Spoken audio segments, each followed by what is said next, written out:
Spike Nation, for those of you who don't know me, I'm the long-lost cousin of David Attenborough, Victorio's squatting hobo. And in continuation of our series on the Canadian hobo, I would like to observe Homo sapien in his natural habitat.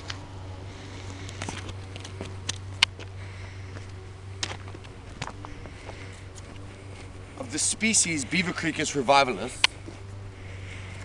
we have a hobo living in his dead stump squat apparatus.